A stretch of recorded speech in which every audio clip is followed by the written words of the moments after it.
जय माता दी।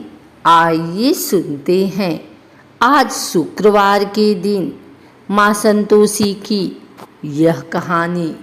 माना जाता है कि यह कथा पढ़ने से बिना संतोषी माता का व्रत अधूरा होता है। संतोषी माता व्रत की पौराणिक कथा के अनुसार एक बुढ़िया थी। उसका एक ही पुत्र था। बुढ़िया पुत्र के विवाह के बाद बहू से घर के सारे काम करवाती, परंतु उसे ठीक से खाना नहीं देती थी। यह सब लड़का देखता पर माँ से कुछ भी नहीं कह पाता। बहू दिन भर काम में लगी रहती, उपले थापती, रोटी रसोई करती, बर्तन साफ करती, कपड़े धोती और इसी में उसका सारा समय बीत जाता।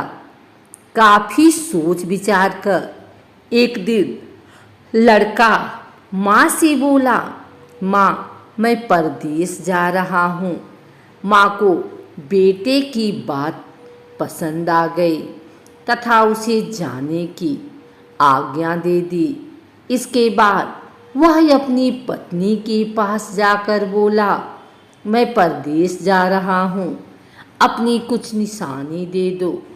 बहू बोली, मेरे पास तो निशानी देने योग्य कुछ भी नहीं है। यह कहकर वह पति के चरणों में गिरकर रोने लगी।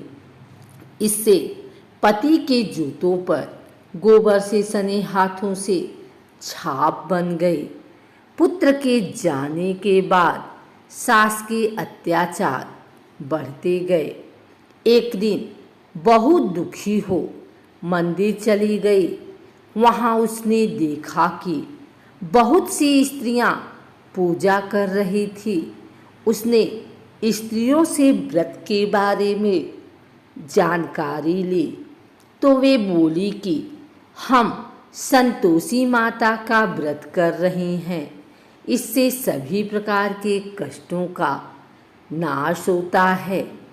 स्त्रियों ने बताया, शुक्रवार को नहा धोकर एक लोटे में शुद्ध जल ले, गुड़ चने का प्रसाद लेना तथा सच्चे मन से माँ का पूजन करना चाहिए। खटाई भूल कर भी मत खाना और न ही किसी को देना। एक वक्त भोजन करना। व्रत विधान सुनकर अब वह प्रति शुक्रवार को संयम से व्रत करने लगी। माता की कृपा से कुछ दिनों के बाद पति का पत्र आया। कुछ दिनों बाद पैसा भी आ गया। उसने प्रसन्न मन से फिर व्रत किया तथा मंदिर में जा अन्य स्त्रियों से बोली, संतोषी माँ की कृपा से हमें पति का पत्र तथा रुपया आया है। अन्य सभी स्त्रियां भी श्रद्धा से व्रत करने लगी। बहू ने कहा, हे माँ, जब मेरा पति घर आएगा तो मैं तुम्हारे व्रत का उद्यापन करूंगी।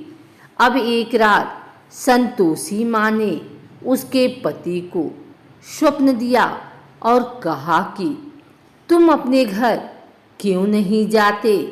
तो वह कहने लगा, सेठ का सारा सामान अभी बिका नहीं, रुपया भी अभी नहीं आया है।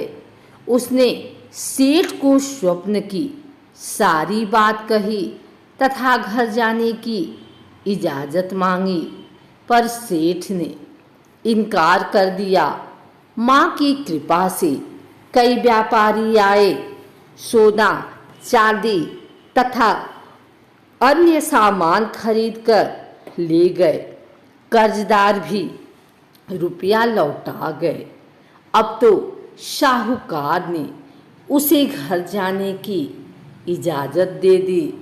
घर आकर पुत्र ने अपनी माँ व पत्नी को बहुत सारे रुपए दिए। पत्नी ने कहा कि मुझे संतोषी माता के व्रत का उद्यापन करना है। उसने सभी को न्योता दिया। उद्यापन की सारी तैयारी की। पड़ोस की एक स्त्री उसे सुखी देख ईर्ष्या करने लगी थी। उसने अपने बच्चों को सिखा दिया था कि तुम भोजन के समय खटाई जरूर मांगना।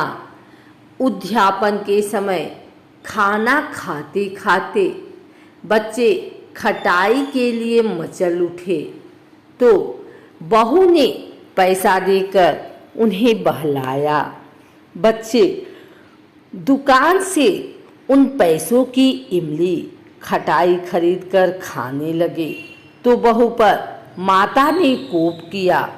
राजा के दूत उसके पति को पकड़ ले जाए तो किसी ने बताया कि उद्यापन में बच्चों ने पैसों की इमली खटाई खाई है। तो बहू ने पुनः व्रत के उद्यापन का संकल्प किया। संकल्प के बाद वह मंदिर से निकली तो राह में पति आता दिखाई दिया। पति बोला, इतना धन जो कमाया है उसका राजा ने कर मांगा था। अगले शुक्रवार को उसने फिर विधिवत व्रत का उद्यापन किया। इससे संतोषी माँ प्रसन्न हुई। 9 माह बाद चाँद सा सुंदर पुत्र हुआ। अब सास बहू तथा बेटा माँ की कृपा से आनंद से रहने लगे। शुक्रवार पूजन विधि। शुक्रवार का व्रत 3 तरह से किया जाता है। इस दिन भगवान शुक्र के साथ संतोषी माता तथा वैभव लक्ष्मी देवी का भी पूजन किया जाता है। तीनों व्रतों की विधियां अलग अलग है। जो स्त्री पुरुष शुक्रवार को संतोषी माता का व्रत करते हैं उनके लिए व्रत विधि इस प्रकार है। सूर्योदय से पूर्व उठें, घर की साफ सफाई कर स्नान आदि से निवृत्त हो जाएं। घर के ही किसी पवित्र स्थान पर संतोषी माता की मूर्ति या चित्र स्थापित करें। संपूर्ण पूजन सामग्री तथा किसी बड़े पात्र में शुद्ध जल भरकर रखें। जल भरे पात्र पर गुड़ और चने से भरकर दूसरा पात्र रखें। इसके पश्चात संतोषी माता की कथा सुने। तत्पश्चात आरती कर सभी को गुड़ चने का प्रसाद बांटें। अंत में बड़े पात्र में भरे जल को घर में जगह जगह छिड़क दें तथा शेष जल को तुलसी के पौधे में डाल दें। उद्यापन इस प्रकार करें। इसी प्रकार 16 शुक्रवार का नियमित उपवास रखें।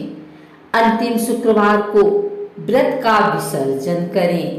विसर्जन के दिन उपरोक्त विधि से संतोषी माता की पूजा कर 8 बालकों को खीर पूरी का भोजन कराएं तथा दक्षिणा व केले का प्रसाद देकर उन्हें विदा करें।